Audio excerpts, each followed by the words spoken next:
If you've heard of the CIA triad in cybersecurity, you probably know the three big goals: confidentiality, integrity, and availability.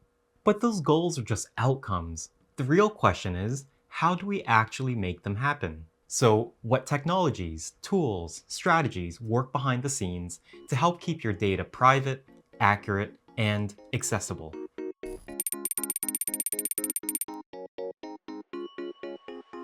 So first off, confidentiality is about restricting access to data so only authorized users or systems can view it. This can be accomplished in many different ways, but here are a few of the core technical controls that are often used. The first includes access control systems.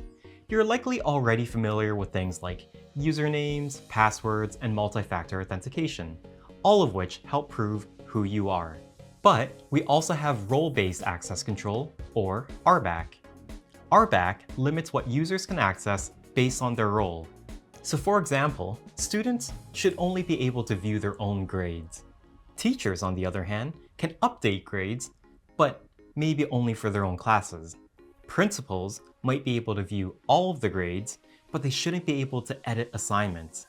And IT, when they're fixing computers, can fix system issues, but they shouldn't be able to see student health records. RBAC matters because it reduces risk.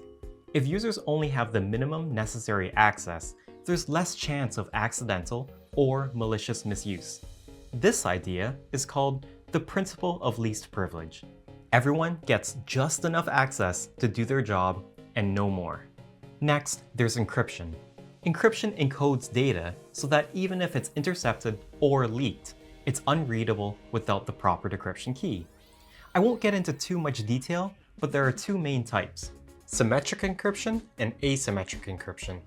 Symmetric encryption, such as AES-256, is like using the same key to lock and unlock your door.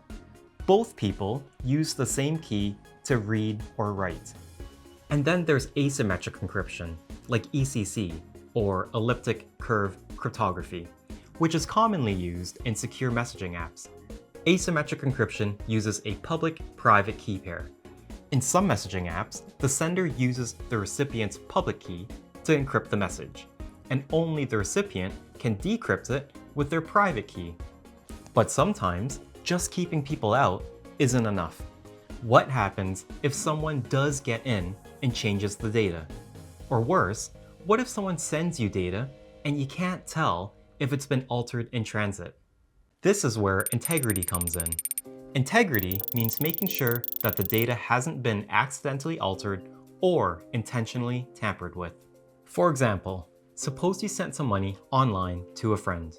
You would want to feel assured that as it's being sent, the destination bank account hasn't been tampered to direct your funds to somebody else's account. So what are some ways we can verify that?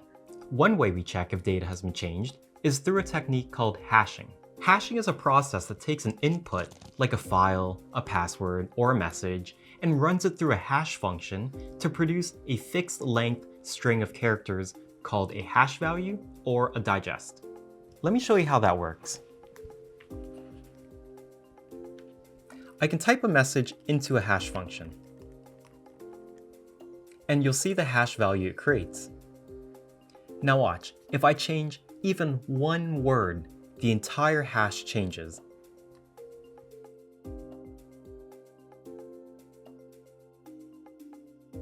In cybersecurity, we use hashing to verify integrity.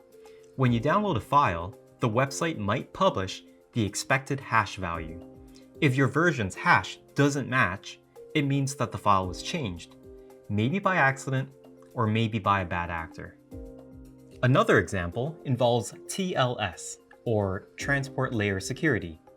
This is the protocol behind the little padlock icon in your browser. It encrypts data in transit, like when you're sending a password to a website.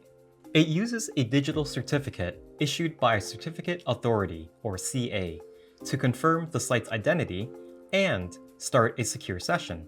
When you visit a website that uses HTTPS, your browser needs a way to know if the site is actually what it says it is, and not some fake site pretending to be your bank or your school's portal.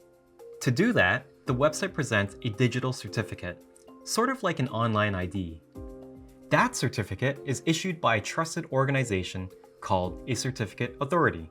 The certificate authority acts like a digital notary.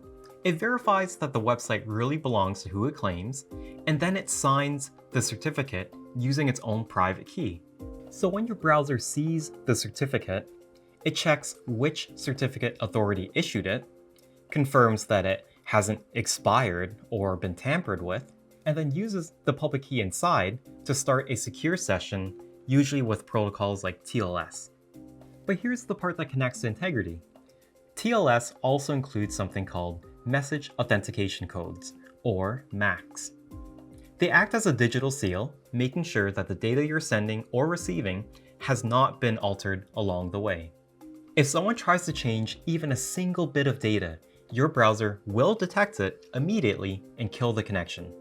So that little padlock, it means that the connection is encrypted, authentic, and in theory, should be tamper-proof. So now we've made sure only the right people can see the data, and that the data hasn't been altered or forged. But there's a third piece, because even perfect data is useless if you can't access it. That's where availability comes in. Availability ensures that systems and data are accessible to authorized users when needed, without interruption. Take online banks, for example. It's a system that you need to be up and running 24/7 without interruption. But this is more than just, is the website up? It means having redundancy, resilience, and response plans in place. And here's what that might look like. The first is redundancy and load balancing. Many organizations use multiple servers, cloud regions, and load balancers to handle high traffic and system failures. So if one server goes down, traffic can be redirected to another, which should result in no downtime for the user. The next is backup and disaster recovery. Regular automated backups ensure that data can be restored if it's lost or corrupted. Disaster recovery plans help restore systems quickly after a cyber attack, hardware failure, or even a natural disaster. And then there's patch management and monitoring. Keeping systems up to date helps prevent exploits from being used to take systems offline. IT security teams also use intrusion detection systems, or IDS, and real-time monitoring tools to catch issues before they escalate. You can do your part by making sure you're not ignoring your system's updates. So stop putting them off. Just pause your doom scrolling for just a few minutes and update your devices. It's worth it. And that's it. So to bring it all together, confidentiality protects data from unauthorized access. Integrity ensures data isn't being tampered with. And availability helps keep data and systems accessible when it's needed. You'll find these three pillars at the heart of every secure system, from your social media accounts to even government infrastructure. And if you're thinking about cybersecurity as a career, or you just want to understand how secure systems work, this is where it all begins.